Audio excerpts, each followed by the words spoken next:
So tonight we are so happy to be here at WeWork. And Elton Kwok, who is the GM of WeWork for the Bay Area, is going to be moderating our panel. So without further ado. Cool, thanks Carly. Thanks to Startup Grind for hosting us. Just out of a show of hands quickly, out of curiosity, how many people have been in a WeWork space before? Wow, that's awesome. All right, I'll still give you guys a little bit of spiel about the beautiful space that we're in and kind of the growth that we're seeing, but I'm very excited about the panel that we have because I think wellness and doing what you love and passion and creativity is actually something that we think about every single day at WeWork. And we try to build that into the day-to-day in terms of the spaces that we build and for the members and communities that we create. Like one of our shirts says, do what you love. And you could get one free after the panel if you like. It's a super cool shirt and you can wear it out loud. But essentially, WeWork creates beautiful spaces for not only entrepreneurs, people who hustle, freelancers, but also large enterprise companies. A lot of our growth now is becoming into that enterprise realm. And what we noticed is a lot of the people who have joined WeWork back in the early days have continued to grow with us. And when a one-person company comes in and started that hustle, we wanted to be able to accommodate them as they grow into a 10-person company, and then as they grow into a 60-person company. And then hopefully one day, when they grow into a full floor of 60,000 square feet of 500 people, we're also able to accommodate that experience for them as well. And so WeWork has really evolved into becoming a full platform as a service, and we offer space, amenities, and beautiful views as well.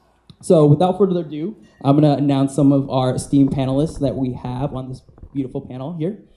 First, it's going to be Michael, who's the co-founder and CEO of Calm. It's a beautiful app that allows you to meditate, relax, and essentially get your day going. So Michael, why don't you come on up?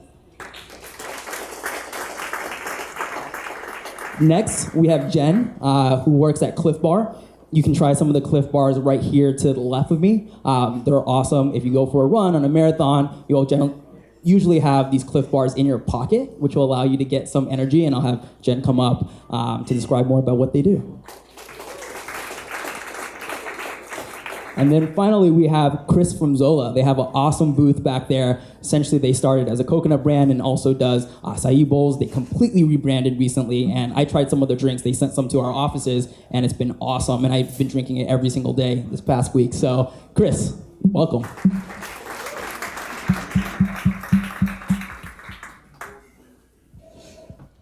So we're going to start off with a couple questions for the panelists, and then we're going to leave some time open for essentially the audience here to ask anything they want. A lot of what our panelists have done in the past is focused around creativity, wellness, work-life balance, and essentially started their own endeavors. And it's been really, really impressive in terms of hearing what they do and doing what they love also. So I'm going to allow for Chris to start off first with his entrepreneurial journey and allowing him to explain how he got to where he is today.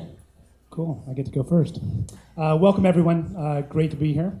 And we are excited to tell the Zola story, and I'm very much looking forward to the wellness and balance part, because I've got my own routine I'd love to share.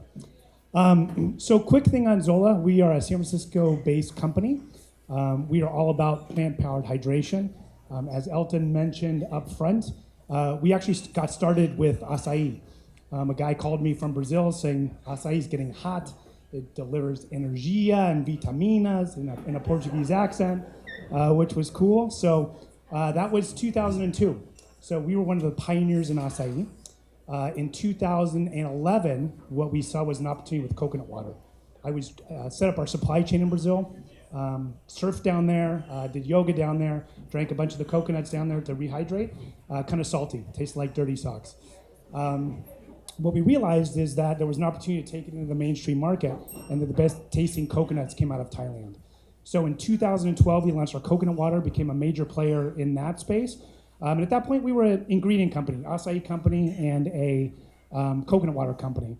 2016, we brought on some major capital, and as Elton said, we launched some new branding, we built out a new team, and we launched some new innovation, which is our new organic hydrating energy drinks, which is sparkling coconut water for the hydration and organic plant-powered ingredients for the energy.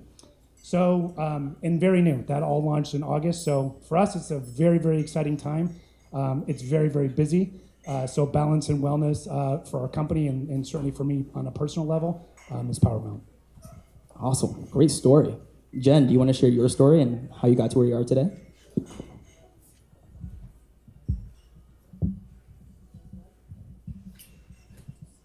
Hi, everyone. So my story, let me blend my story with Cliff Bar. First, I want to say thank you for letting Cliff Bar join this panel of cool startups, because at 25 years old, I don't think we qualify as a startup anymore. However, I think we know a thing or two about wellness, passion, and creativity in a brand, and that's what really attracted me to Cliff Bar. So I found my way to Cliff Bar in 2001. I was actually I was doing the entrepreneurial thing at the time. I was running my own business called Fit Into It, which was a fitness apparel business that I was trying to get going. And I was teaching a lot of fitness on the side, and I got a call from Cliff Bar to come teach a cardio kickboxing class in their gym, which was one of the classes that I taught. And I was really packed and overloaded with classes, and I didn't want to teach any more classes, but I had just started eating Cliff Bars maniacally. I had been introduced to them several months before, and they were a staple of my diet. So I said, oh, Cliff Bar's local. Let me go see if I can get this gig. And I did. And fast forward, I ended up expanding my time there and teaching a lot of different classes and working with a lot of the execs doing personal training, because that was something that they wanted to offer their employees, not just the execs, but everyone. And I fell in love with the company. I fell in love with the values, and I got to know the story of Cliff Bar. And for those of you who don't know, in 2000, our founder walked away from $60 million and took on $60 million in debt to keep the company private instead of selling to Quaker Oats.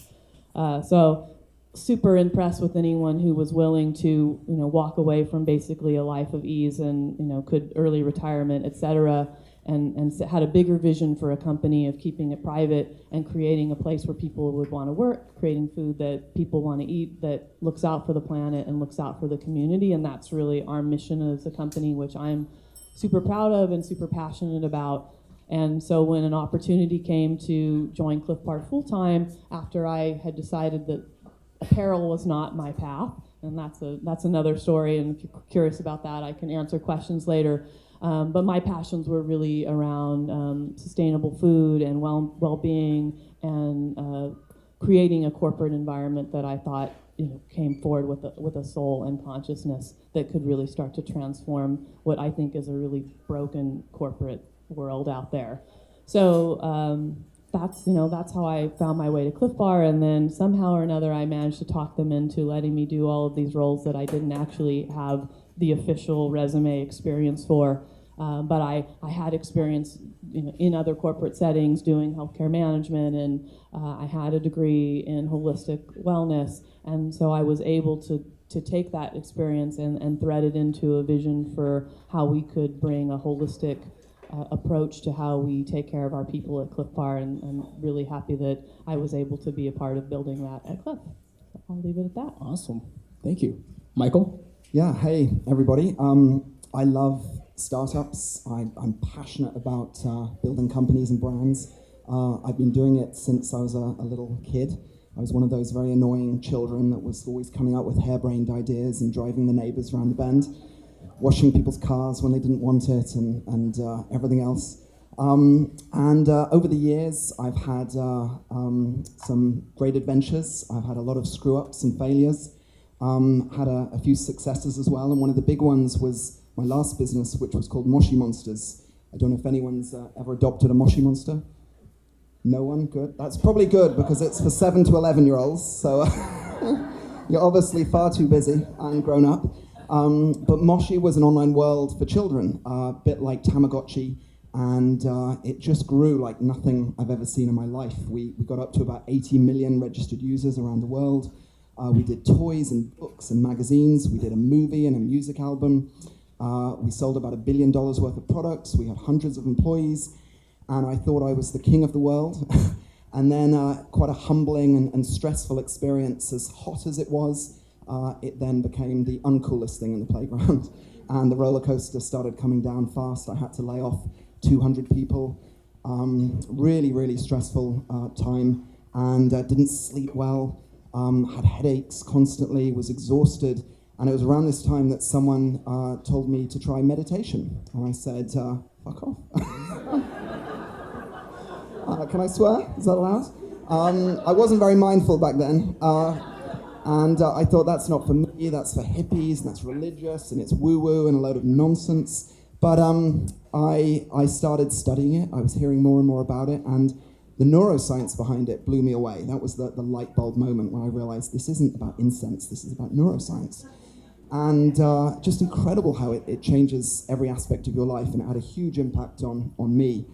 And so I have a wonderful friend called Alex Chu, and we bought the domain name calm.com. We think calm is such a universal, timeless, valuable, special word. And we wanted to build a global brand spreading calm. And I think the world needs it now more than ever. We're always on, we're accelerated, everyone's going faster and faster. But calm can change everything. It makes us better leaders, it helps us sleep better, it lowers our blood pressure, on and on and on. So yeah, we've been on a great adventure. There's 19 of us in the company. We're just based around the corner. We've had about 13 million downloads. And we want to build calm into the Nike for the mind. We think the next big wave, the societal shift that's going on at the moment, is around mental fitness, people treating their minds with the respect that they deserve. So yeah, that's been our adventure, and I'm very excited to be here. Awesome. Great story, Michael. I think you bring up a good point, and I read a New York Times article recently that people in the startup world are working longer hours than they ever have before in the past, and it's burning a lot of people out. And that hustle mentality, that creator mentality, people just want to get things done as quickly as possible. And the three of you all have incredibly busy jobs. You probably don't sleep, but through that journey, how do you find that calmness that you speak of? How do you find that time to take a break and actually get things done so you can be well personally? And then when you go to work the next morning, you can be as positive and energized as you were before. Michael, do you want to start with that? Yeah, so I think as entrepreneurs and people that work in startups, we're amazing at obsessing over every little detail in our business, you know, watching and tracking every piece of data. But one of the most important pieces of a successful company is the team behind it and the people running it. And often we neglect ourselves and our own health and wellness. And we, you know, compress the amount of sleep we get. We don't eat healthily. We leave the office at midnight and have fast food. And I think that's incredibly short-termist and dangerous and damaging for ourselves and for our companies. So instead of working 18 hours at kind of half capacity, it's better to kind of take a little time off to meditate, to get 8 hours of sleep every night, to put proper nutrition in your body, and work a little less, but at a higher level. And it's good for you, it's good for your team, and you can turn this journey of building companies and realize and recognize it's a marathon, not a sprint. So as a CEO, do you practice that and do you communicate that to your team and your employees to kind of go home at a certain hour and get that 8 hours of sleep every single night? I'm not perfect. I do my best. Nate is here, so he may have something to say about that. But yeah, I'm definitely better than I was. I used to tap out emails in bed every night and would often fall asleep with a phone glued to my face and try and do emails in the middle of the night and just realized it wasn't smart for the long term. So now you use Calm. I use Calm, yes. Great. Jen? Yeah, so I think first, fortunate that the Cliff Bar environment is not like a crazy startup environment anymore. I think, you know, our first few years of being out there was more like that. But that said, we still have a lot of workload issues, you know, the ebb and flow and folks who are burning it at both ends. And I think we talk a lot about work-life integration at Cliff Bar, and so that people have some freedom and liberty to build their day in a way that makes sense for them. So I don't have kids at home, so I can stay later if I need to, and I don't mind that, and especially, you know, I feel pretty driven and passionate about what Cliff Bar's doing. So that's good for me, but if somebody does have those constraints, you know, they may need to leave early, or they have a commute that is difficult, and if they need to go home and they want to leave early and put a few hours of work in at home, or just building their day in a way that works for them, we also have all these fabulous on-site services and resources available to people. We have a fully staffed gym, we have personal trainers, we have a full line of fitness classes, we have on-site meditation classes, we have life coaches, we have fitness, you know, we have everything really right there. and we want to make sure that people feel like they have time to use it. And so that means being really creative about how we offer those things. So in small, shorter time periods for folks who want to just come and do a 20-minute or 30-minute workout or meditate for 15 minutes or whatever it is to get recharged, lay on the biomat. Turns out that a biomat at the office is a hugely popular thing. I would have never expected. So just having a plethora of different things and then giving people the flexibility in their schedules to use them. And I think that flexibility is worked really well at Cliff Bar. Cool. Thanks, Jen. Chris? All right, I think we have this one working now. Yeah. So for me, it's the value of time. And unlike Jen, I do have 2 kids. And my secret around this is engagement. So as a CEO, and we have a lot going on in the business right now in terms of building out the team and new branding and new products, I could literally work 24/7. It would be easy and still have things going this way on my to-do list versus this way. So what I've realized that works really well for me is, for example, in the morning I'm up extremely early. I bang out some work. As soon as those kids wake up, I shut the laptop, and for 45 minutes, I'm 100% engaged. I'm not checking texts. I don't even look at my phone. If someone calls me, I know it's important, and I'll answer that call, but I'm 100% engaged. And so for me, it's the quality of the time with the family and the kids. And it kind of goes back to the college days. What I realized back in college is I wasn't the guy that would sit there and study with a beer in my hand. It didn't work, right? I didn't do a very good job of studying, and I really wasn't enjoying that beer. But what I realized is if I studied really hard and got it done, then I could go enjoy that beer or 2, and they were separated. And so I kind of went full circle where we went through some difficult times at Zola and been through many ups and downs. Sounds familiar, and that stress level when it is you and you are the one that is responsible for those things, the pressure can get up here. So for me, separating it, putting things down, and being engaged in everything I do has been huge. The other thing is meditation. I actually have an app. I'm going to switch it and check out Calm. I hope it's not orange. I'm not going to say a word about that, but I will convert. But I do an 8-minute box breath. Consistency, as you mentioned, for me, I need to be more consistent, but it's an 8-minute thing where you breathe in for 5 seconds, hold it for 5, breathe out for 5, hold it out 5, and then you do that for 8 minutes, and I do it by the beach. I live down in Half Moon Bay. The difference out of 8 minutes in your day completely resets, and if you can clear your mind at the end of that 8 minutes, it sets you on at least me, on a completely different trajectory. So it's little tricks like that for me that help me stay calm. Thanks. So what was flowing in my mind as I heard each of the stories was you guys have been able to take care of yourself very well and find that opportunity and find that habit that allowed you to essentially break away from work, right? But in the day-to-day, when you get back into the company, you have to create that environment for your essentially coworkers and your team that you're building and things like that. And they don't want to see you coming in a little bit more stressed or having a to-do list that's long and never-ending. How do you create that culture within any type of environment that allows for people to take breaks with so many deliverables, with such high, heavy growth goals, et cetera? And I think the audience here would really appreciate it because there's a lot of creators, a lot of people who are starting their own companies, and hopefully they'll one day be founders and CEOs of their own and have to create that environment, especially as the startup ecosystem is becoming more popular. Anybody can start. Well, I'll jump in, and again, not speaking from the CEO or founder lens, but just having been at Cliff a long time and witnessed what our leaders do, and they model it. And so our CEO is in the gym, he's running, he's out on bike rides with other folks in the company. So he's demonstrating this is something we want, and the whole leadership team does. This is something we want everyone to do. We want you to take care of yourself. You do, but you have to kind of, as our CEO will say, pound it in.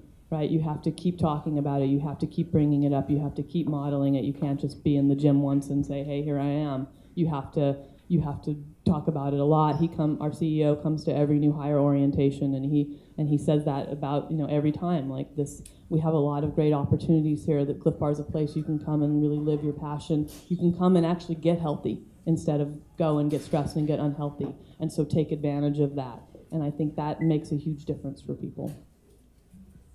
Yeah, I completely agree with that idea. Culture is not the bullet points you put up on the wall or put in the employee handbook. It starts at the top, and people emulate the signals that the leaders send out, whether they like it or not. So if the CEO is eating pizza at his desk or throwing chairs around the conference room, you're going to have that kind of environment. And the other thing I'd say is I think the physical environment, the design, the way a space looks is incredibly important. A lot of subconscious cues are given off, and WeWork is a great example of creating beautiful spaces that people actually want to spend time and work in. And when you think of it, it seems so obvious, but when you think about it, 90% of offices have the same horrible blue or grey carpet, strip lighting that gives you a headache, uninspiring bland art on the walls.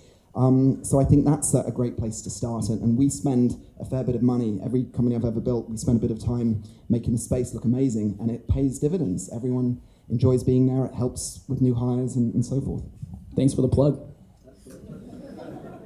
Yeah, we need to become a customer.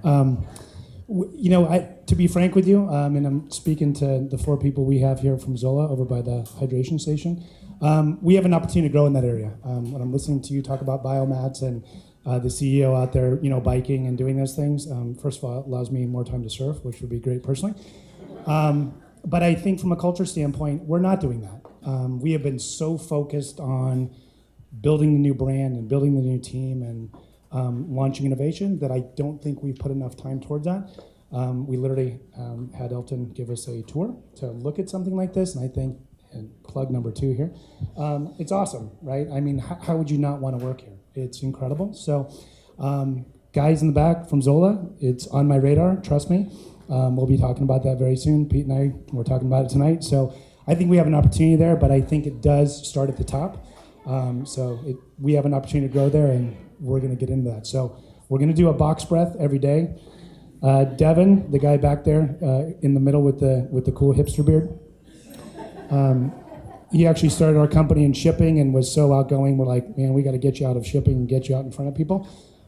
He and I started talking about bulletproof coffee as a way to change your life as healthy. So every morning I do a cup of coffee with a scoop of coconut oil in it. So we had a good conversation around that. And I watched that guy transform his body. Devin, how much weight did you lose? I mean, sorry, bad question, but it wasn't like this to this.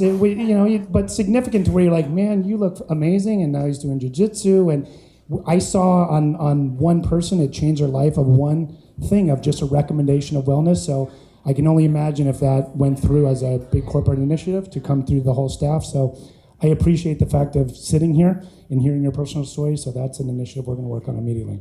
That was an interesting point you made. We start every day at Calm with a 10-minute meditation.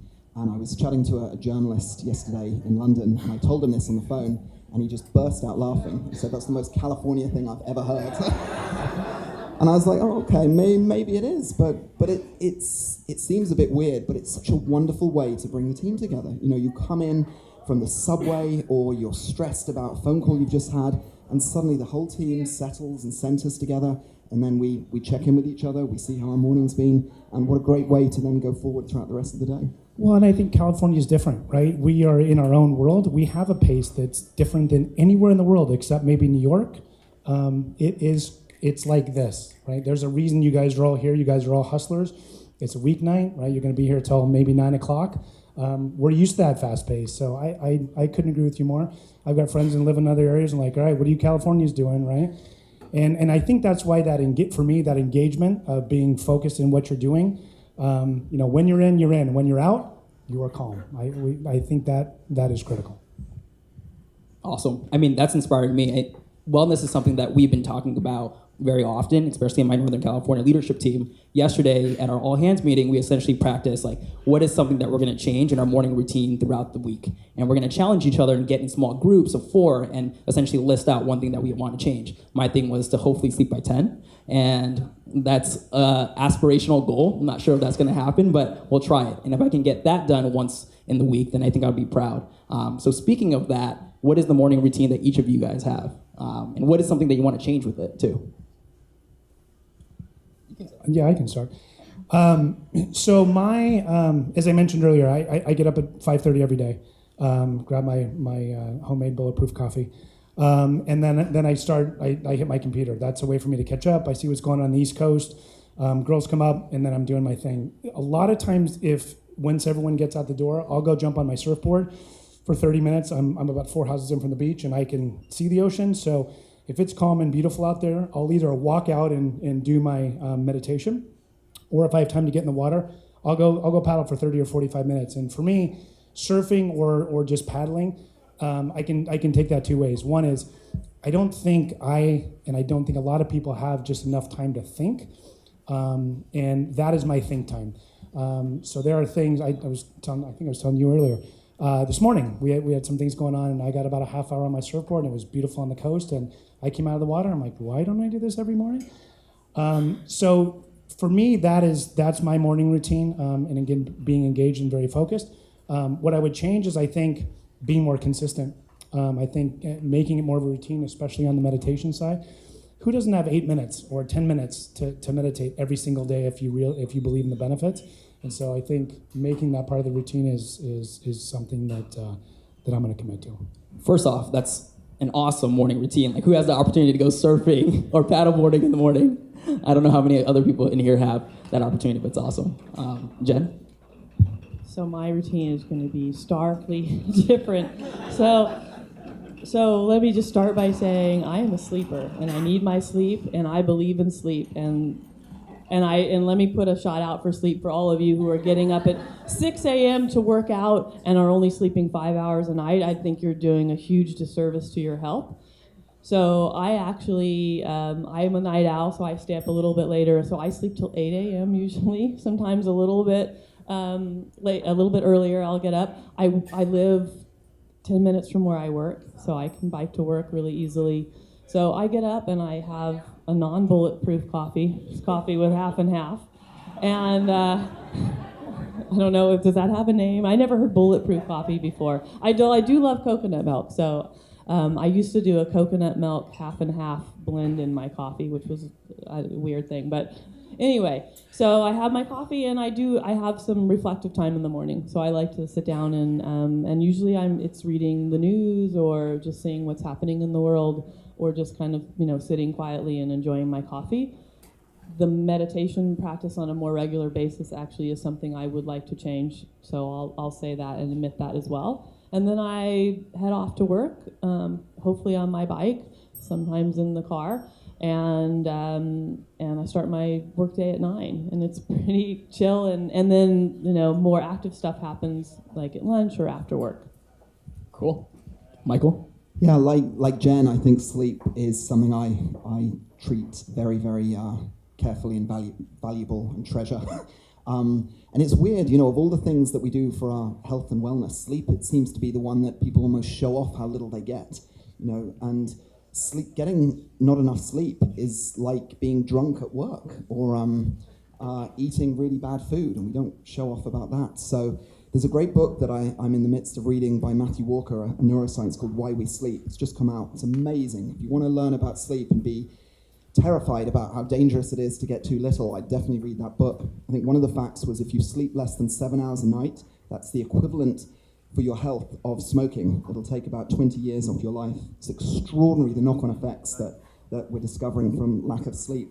So I make sure. I'm 7.5, so I'm 7.5, I think good. is all right. But and some people are different. Some people have genes where they can sleep a bit less. But anyway, generally, very, very important. So I wake up, usually after my 8 hours, and what I used to do was reach straight for my phone and check my messages. Something like 56% of people, before they get out of bed, will check their phone. They'll look at their emails. And that seems productive, but that's so dangerous to your mind. You're in the shower thinking about a tweet that Donald Trump has just sent. Can we ask how many people actually do that while they wake up? How many people check their phone while they're still in bed? Wow. All right, more than 56%. Or you're wondering why your Instagram post only got 4 likes, and instead of just having that moment to get into a state of flow, or just to think about your dreams last night, or to prepare yourself for the day, because it's only going to get busier from that moment. So as hard as it is, I don't check my phone and my messages until I get to a coffee shop and have an espresso, and then I'm ready for it. And I've usually made a bunch of notes in my notebook and have some amazing ideas for the rest of the day. And it just again, like meditation, it just gives you a little more perspective, a bit more balance, a bit more foundation to dive into the day. What if you had a space where you didn't have to go work out of a coffee shop, but you had all those amenities, that it was an environment where... I trained them. I trained them all. It's WeWork. Thanks, Chris. I want to switch topics a little bit and kind of pursue and ask you guys about, like, how do you find your passion? It seems like you guys are all loving what you do, and the title of this panel is Do What You Love, Love What You Do. Get a shirt afterwards if you like that slogan. How did you eventually find what you love to do, and how did you find that passion? Jen, do you want to start it? I think eventually is the key word there, is that it took me a while. And I started my career in politics because I thought that was the fastest vehicle to change the world. And I found out pretty quickly, took a few years, that I was really ill-suited for politics, because if you're a sort of straightforward, very rational thinker, politics is the wrong place for you.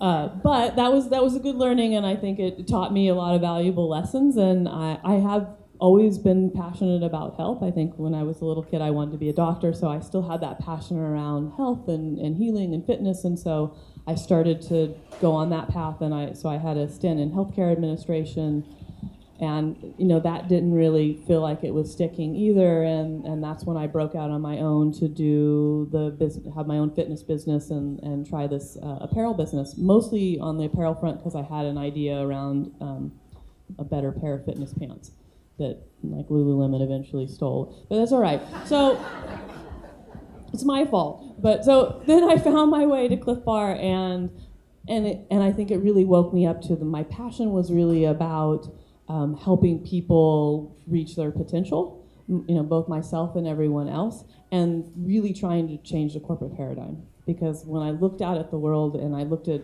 what was happening to the environment and what was happening to socially and inequities, and a lot of that, and not everything can be blamed on the corporate paradigm, but a lot of it was stemming back from that.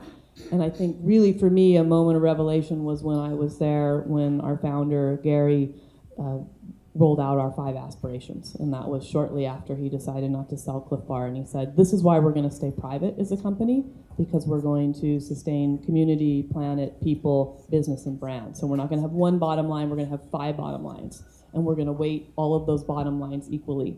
And so we're not going to just follow quarterly profits or returns. We're going to look at, are we taking care of our people? Are we giving back to the community? Are we sustaining the planet? And for me, that was a revelation that a business could actually think that way. And that was something I wanted to be a part of, and it sort of clicked for me. So in a way, I got really lucky. I don't think I had a super straightforward, clear path that really just revealed itself to me, and when it did, it was like, okay, I want to be part of that. So that, just sort of lucky. Great, thanks, Jen. Michael? Yeah, I've always felt life is short and it's special, and we might as well spend our working hours doing something we care about and passionate about. And again, it seems so obvious, but so many people don't. They do jobs that they hate.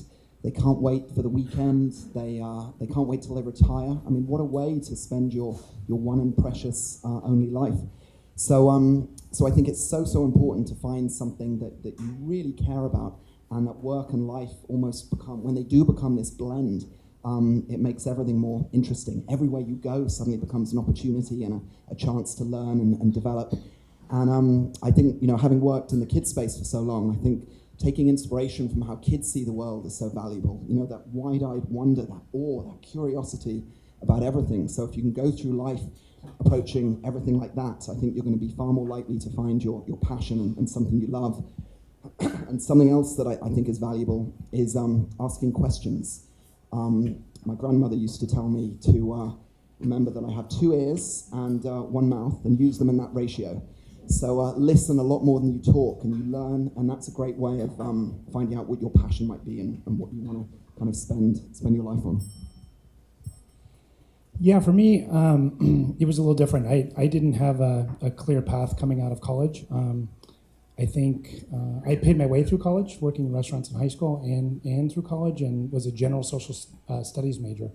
I joke with friends that I don't think there's one particular skill set that I would take from college that I apply to my life today in terms of being able to understand something that's scientific or a law degree or something like that.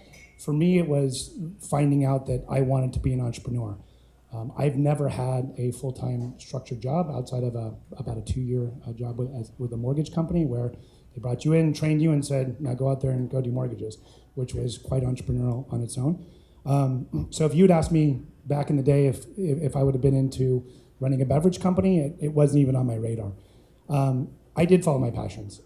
I saw the way I got into the juice and smoothie industry before I started Zola was I went back down to school. A guy invited me down for the weekend, said, hey, those smoothies that you used to make all the time with the wheat germ and the yogurt and the applesauce that tasted terrible. There's a company called Juice Club, which is now Jamba Juice, that is doing it, and I want to take you there. So I went in, fell in love. The fresh squeezed orange juice hit me right when I walked in. They had a marketing ad that I still remember today. One side of the poster that was in the wall showed a smoothie. On the other side, it showed a frying pan with bacon and eggs, and it said fit or fried. And I was like, wow, that is awesome. I was into health. I said, I want to do that. How do I do it? So I wrote a business plan, raised some money, got an SBA loan with no personal guarantee, and started it and just figured it out as I went. So for me, that led to acai, which I went to Brazil, fell in love with it, was like, wow, we have the opportunity to be the first acai juice. That led to coconut water. And what I've really enjoyed along the way is I've met some amazing people, both here within our organization, but even the farmers where we source our products. One of my favorite stories is I always bring product when I go down into Brazil, and we go all the way down the supply chain, deep in the Amazon by boat and by truck and four-wheel drive. And I brought a bottle with my signature on the back, and I was sitting with a farmer who harvests berries and sends them to a guy that puts them on a boat that gets processed into a pulp and winds up to us. And I said, here's our bottle of acai juice. Your berries that go into this are very important. I appreciate the care you take and pulping them quickly, which makes it higher quality, etc. And to watch him light up and say, please come into my house, right? Come have dinner with me and my family. To me, that's a very, very satisfying moment. And so, as these guys will tell you, you throw a cocktail in me and I'll start telling you story after story after story. And I've been blessed, right? And I've set up supply chains in Brazil and Thailand, which are amazing places. And so for me, the ability to learn and do something I love, it wasn't necessarily a structured path. I just wound up being on it. And so for me, it was really easy. I'm, as you can tell, very passionate about what I do.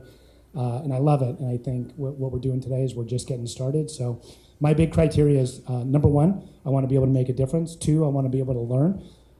3, I want to have fun. And 4, it needs to pay the bills. If I can do all 4 of those things, then I'm on the right track, and I have been for 15 years. Awesome.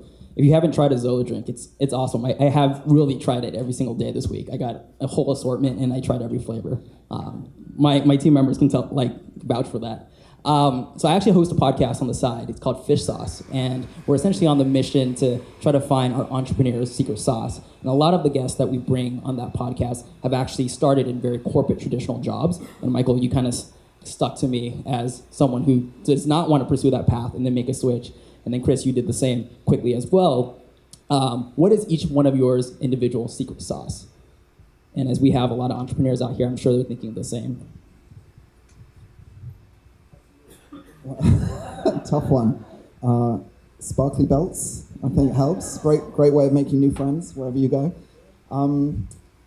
Lots of little things. Maybe I'd say something I take with me everywhere, a little notebook. In this age of screens and technology, I think lo-fi is valuable.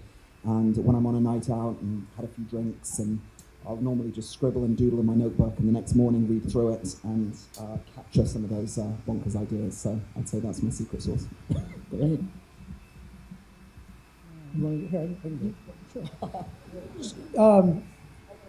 Secret sauce. Hopefully I'll inspire an idea and won't take your ideas. For me, I think it's knowing limitations. I know what I'm good at and I know what I'm not good at. And I try to put myself in those positions of doing things that I like, and I think that's why we build teams, right? And you bring in people that are great at things that you can't do, and I love looking around a room and We had a meeting today with Pete, who's back there, is our VP of Marketing, Chief Growth Officer, our CFO, and our Director of Sales Planning. 4 incredibly different personalities and really different skill sets, right? We process information differently, but at the end of the day, we have experts that are in there. And so I think for me, going back to wrapping it all up, it's engaging, right? As I mentioned before, I think it is taking that time to disengage and put it down.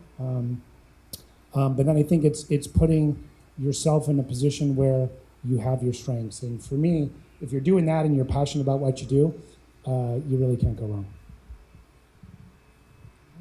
Great answer. As you were talking, I started thinking about when things really click for me is when I got out of my head. Because I think when I was really trying to overthink, what do I need to do? What's my path? What's my passion? I got really stuck and was not really present to what was right in front of me. And when I just let all that go and said, you know what, this is where you are now in your life, and why don't you just be open to what comes next? And every time I do that, it feels like the doors fly wide open. So I would say just getting out of my head and being open to what's right in front of me. Awesome secret sauces. So that wraps up the panel. We're going to leave it open to questions. So if you have a question, raise your hand and I'll bring over the mic. Elton, I have a plea to you as a San Mateo resident. I have to drive to Palo Alto to get to anything that looks like this. As a city that boasts a lot of awesome companies, any plans to come to the Peninsula area? Yeah, I mean, I can't really share a real estate pipeline, but hey, we're looking everywhere. We're growing very, very fast. Be on the lookout, and we're going to take over the world. So, I had to throw that right hook in.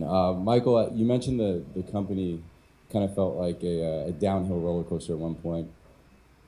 Do you try to separate your overall wellness and happiness from your company's success as an entrepreneur, or do you kind of live with it? How do you cope with that in day-to-day life? Yeah, so having a meditation practice has helped me kind of separate the two a little when I need to. But before I had that, it was very difficult. As an entrepreneur, your everything is bound up in your startup, and you've got such responsibility to your employees and your friends and your family. And so when the business goes through a tricky time, you feel that super deeply. So yeah, that's why I went through such a stressful, painful, difficult time. But as I say, it's valuable to be able to step back from that and go, I'm not my startup. I care about it deeply. I want it to succeed. But just because it hasn't worked doesn't mean I don't work or that I'm a failure. And I think that's a really important distinction.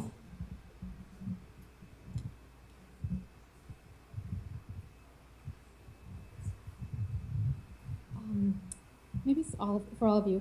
So there seems to be this synonymous relationship between your passion and starting a company. And I recently did that myself, so I'm on that team. But I also found that there was a lot of ways when I was in corporate that I could still tap into my passions within an organizational structure. So I guess my question is since we know, I don't mean negative, but most startups don't make it. So therefore I see a trend where a lot of people are going to have to come into large organizations, get jobs. What tips can you give for folks to step into that space without it being a failure and still find that passion and still find ways that your innate skills are coming alive, even though you're not a CEO, a founder, and whatever the cool title is in this area particularly? Well, I can take that as somebody who's not a entrepreneur anymore, or founder, CEO. And what I think is the magic sauce at Cliff Bar is you have a value proposition as a company, and so for us it is making great food and doing it in a way that thinks about our people and the planet and the community, things that I mentioned earlier, and that turns out to be something that people really want to be part of. And so that's, walking in the door, people are like, yeah, I want to sign up to be part of a company that's doing good things in the world. And then, hopefully you have an environment where people also want to come to work. So we're working really hard at how we relate to each other and what our values are in terms of how we treat each other at work. And then I think the other piece that works really well at Cliff Bar is we invite people to bring their passions to work. So whether it's cycling, whether it's cooking, whether it's dogs or whatever it happens to be, we're trying to help people find those passions.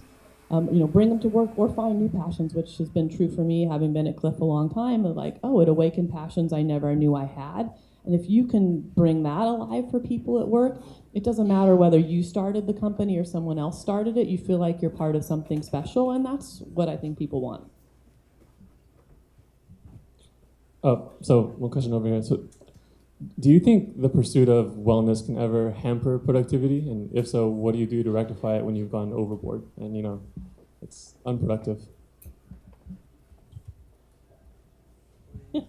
Yeah, maybe. So, we joke at Cliff Bar between the massage and the biomat and, the classes, fitness classes, and, at some point you make it back to your desk at 4 o'clock to do an hour of work. Legalization of cannabis. Yeah, exactly. Which is not true. But you have the occasional person, work ebbs and flows, and it doesn't look exactly the same for some people. So you do have to have a watchful eye for that a little bit. But I think at the end of the day, you have to find people who have a passion for what your company is trying to do, and that they're gonna want to make their contribution in however they can get it done. And that's what we try to inspire at Cliff Bar. So yes, get your massage, get your workout, but you've also got these goals, and we've got these things that we're trying to deliver on the business front. So you have to balance it. How you do that is going to be up to you. So I find that if you are hiring people with that passion and fire for your company mission, then it's not so much of an issue. To add to that, and you have a ton of experience over there, I would tend to think just intuitively that part of it is about trust and output, right? So if you're going to be able to have someone work from home or schedule around a yoga class or coming in late, I think you've got to set that up. And I think there's certain roles and positions there where there's collaboration with the team. That you really need to have people there in front of people, just because that personal touch or that one little quick question where you can walk over makes a lot of sense.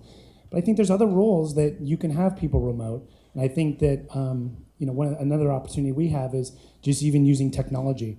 I think technology has gotten so good these days that there's no reason you should have a conference call where you're not looking at somebody and having that connection. So I think you can find that balance through technology and probably setting that thing of trust. Because I would assume that these people are getting their stuff done. So whether they're working out at 11 a.m., as long as they're hitting their meetings and the outputs there, that probably works. Yeah, trust is key. And I think by and large, the bigger you get, there's going to be outliers, right?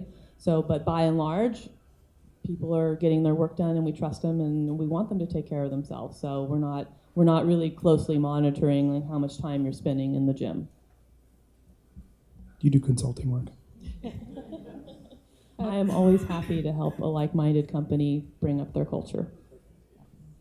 I have a question, but I'm just going to say, having just moved from Australia, there's definitely times where you don't want to be on the teleconference with the video when your company's in North America. There's definitely times that that's not a good thing. I have a curiosity question. As I'm listening to you, I'm kind of the sports and hobbies that I have that really set my mind to that wellness, passion, creativity space, kite surfing, yoga, climbing, all those things, they open up a flow state. I'm kind of curious as to whether you've found abilities to get to flow state within the business, and whether there's opportunity that your business life can actually be modified in some way to encourage the flow state within the actual work you do. Yeah, I think that's a great question. I don't know if anyone's read a book called Stealing Fire. If you haven't, it's absolutely brilliant. It talks very much about this, how valuable flow states are for individuals and also for organizations. And I think one of the dangerous things about society at the moment, it's only 10 years since the smartphone came about, and every one of us is getting tapped on the shoulder every few minutes with a new notification. The opportunities for getting in a flow state are reducing, and I think that's really bad for creativity, for joy, for all the wonderful chemical concoctions that are released when we're in a flow state. So I think being in a company, to answer the question, trying to engineer it so you can get into a flow state is meditating as a team in the morning, I think could help. Encouraging your employees to live mindfully and be healthy, and educating them on that. But it's not easy. Yeah, I think, again, giving people the flexibility to create their day the way they want to. Because if I can go do a yoga class at 11 a.m. or noon or 1 or whatever time, and we have classes at all different times, that helps me get in that flow state. And then I can extend that flow state into, answering emails for an hour or working on a strategic plan or whatever it happens to be. But if I have to just do one thing, if I just have to sit at the desk all day, or I have to do that for 4 hours before I can go take a break only at lunch to do my workout or do something else that helps, wake up my mind and set me into a different state, then that's not as helpful. So I really think it's people have to get curious about what works for them. And if climbing and yoga do it for you, then there's going to be something else probably in the flow of a workday too that you will find. Like for me, it might be facilitating a training. Like that gets me in that same kind of flow state. So just knowing that about myself, I'm going to try to engineer my work life so that I'm creating that flow state more often. And I'm lucky I have the flexibility and freedom to do that. Hi, this is a question for the full panel. What's the worst advice that you ever received, and what were the consequences?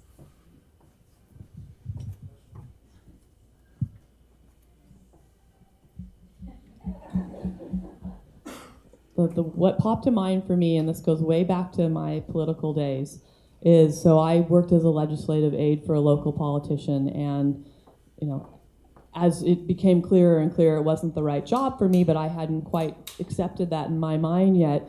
Things blew up in kind of an awful way, and basically I was asked to quit, which is essentially being fired. But being allowed to save face, and I had a colleague who was, I think he was in the legal counsel for the county, and he was like, you need to raise hell, and because he just felt like the reason I was being asked to leave was not a very good reason, which was true.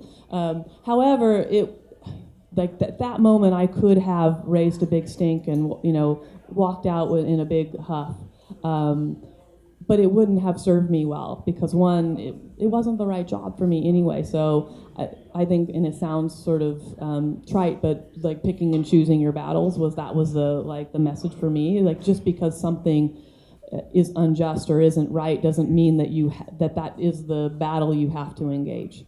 I think, or just because someone's telling you that that's what you need to do, it doesn't mean that that's what you need to do. And so really, sort of following your intuition on something. And mine said, it's time to go.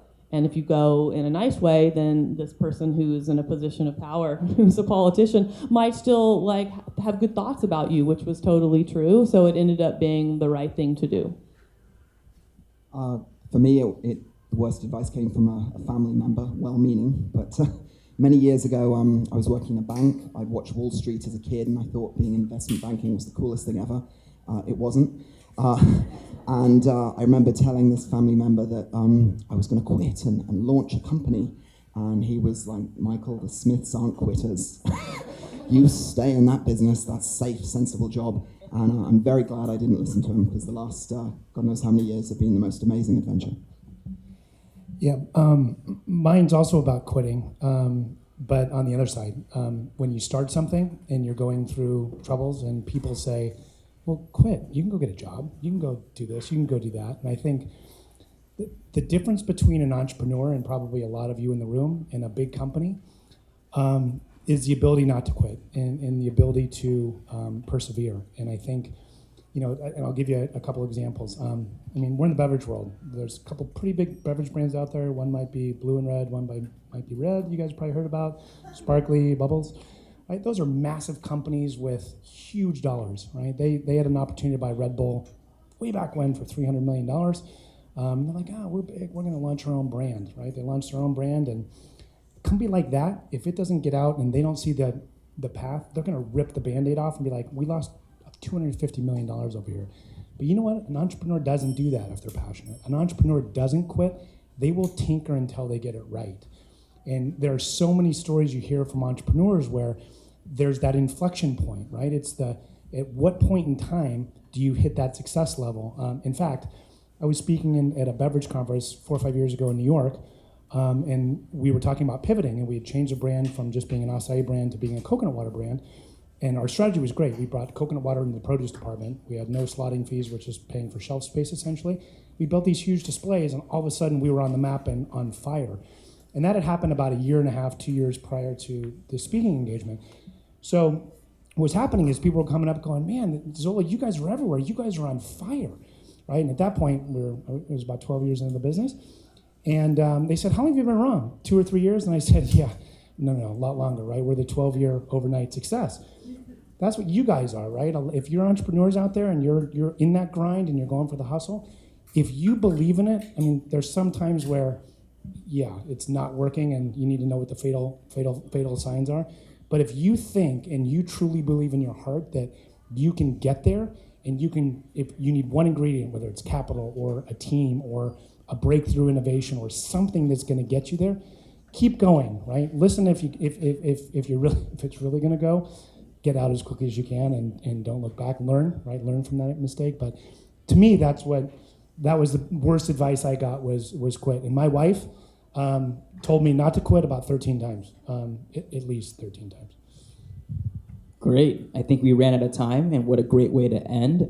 Thank you very much for coming, everyone, and thank you, all of you, for being our panel. I think it was an awesome experience. Give everyone a round of applause.